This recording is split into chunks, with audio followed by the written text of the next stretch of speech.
Bom dia, pessoal. Vamos lá para o nosso cafezinho de hoje. Estamos estudando e recheando este cafezinho com a boa palavra de nosso Deus, né? Estamos vendo aí o livro de 1 Samuel, no capítulo 25. Nós vimos que dos versos 14 a 22, a ação de duas pessoas relacionadas com o mesmo conflito, mas que não foi causado por elas. Uma pessoa pensando em uma vingança e outra tentando evitar uma tragédia causada por um homem insensato. A partir do verso 23, nós vamos ver o encontro destas duas pessoas, Davi e Abigail. Vamos observar verso a verso o desenrolar deste encontro. Verso 25 nos diz: Vendo, pois, Abigail a Davi, apressou-se, desceu do jumento e prostrou-se sobre o rosto diante de Davi, inclinando-se à terra. Ela se coloca em atitude de servidão e humildade diante de Davi. O texto não diz aqui se Davi estava a pé ou montado em algum animal, mas o verso 24 vai nos dar uma ideia de que possivelmente ele estava em uma montaria, pois afirma o verso que ela novamente se coloca aos pés de Davi.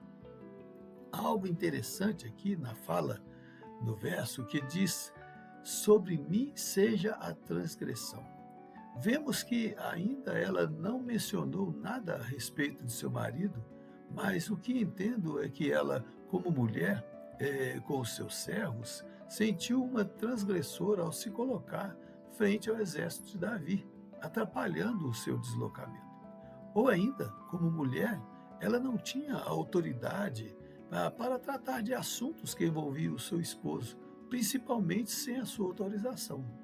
E ela clama pela misericórdia de Davi, pedindo que ele a escutasse.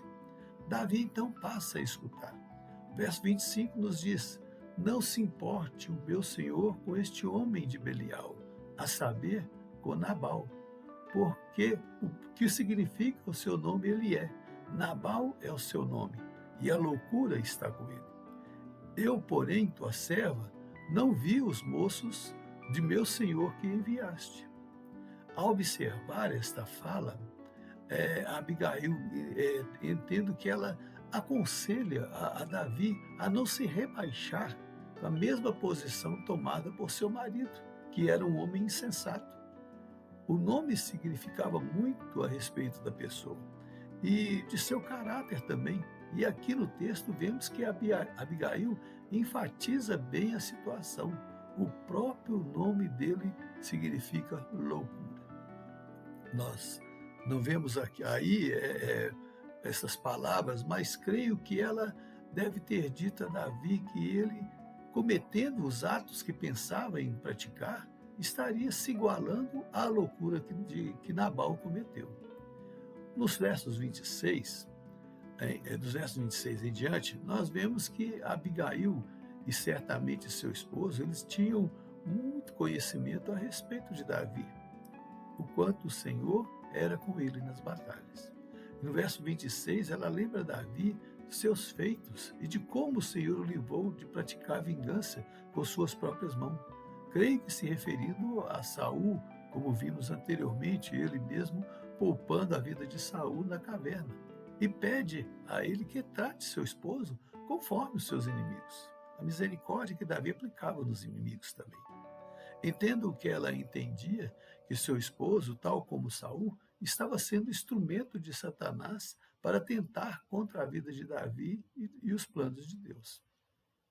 Nos versos 27 e 28, ela fala dos alimentos que trouxe como oferta, que apesar de não serem suficientes para o sustento de todo o exército, mas que Davi pudesse perdoar a sua ofensa, se colocando mais uma vez como serva. Mas o que o Senhor estaria fortalecendo a casa de Davi e seu exército para guerrear as guerras do Senhor.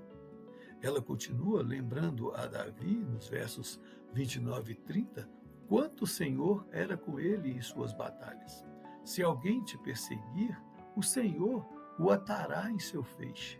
Daqueles que vivem com o Senhor, ele é que determina o seu destino e que já foi traçado para ser príncipe de Israel.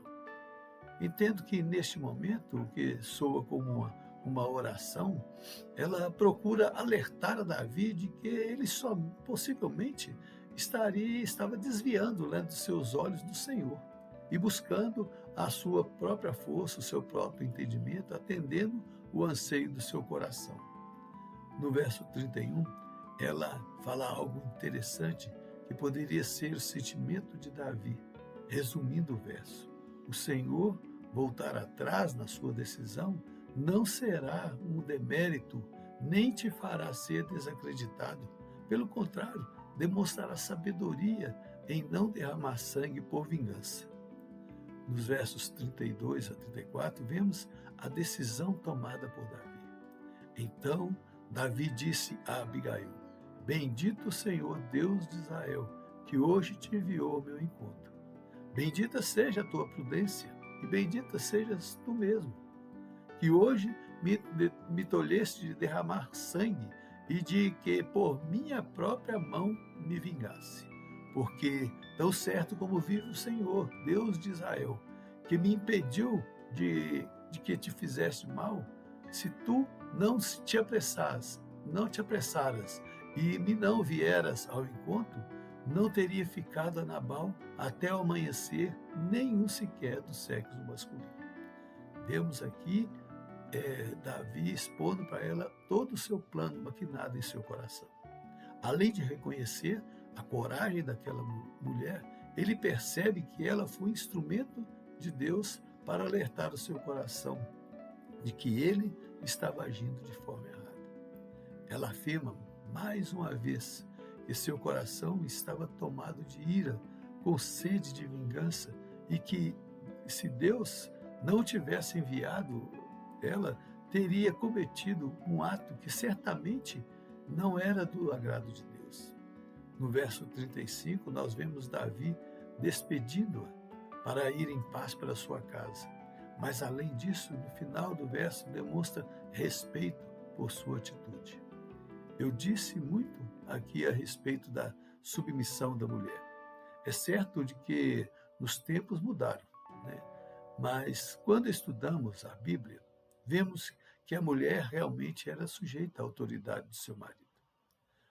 Mas enalteço aqui a coragem dessa mulher e de muitas outras que foram usadas por Deus para cuidar do seu lar e de sua família. Em Provérbios 14:1 diz assim: a mulher sábia edifica sua casa, mas a insensata com as próprias mãos a derruba. A você, mulher que nos escuta, este é o meu desejo, que você seja sábia e se deixe ser usada por Deus para poder conduzir o seu lar. A todos nós, que devemos ter a consciência de que devemos ouvir as pessoas. E se tivermos que voltar atrás nas nossas decisões, saibamos que isso não desqualificará diante de outra pessoa, mas sim que temos sabedoria de entender a vontade de Deus sobre as nossas vidas. Que Deus nos abençoe, Deus possa estar realmente trabalhando no nosso coração. Na próxima semana nós vamos continuar novamente com esta história aí. Bom, Deus abençoe você, um bom domingo para você e para toda a sua família. E até o próximo cafezinho. Tchau, pessoal.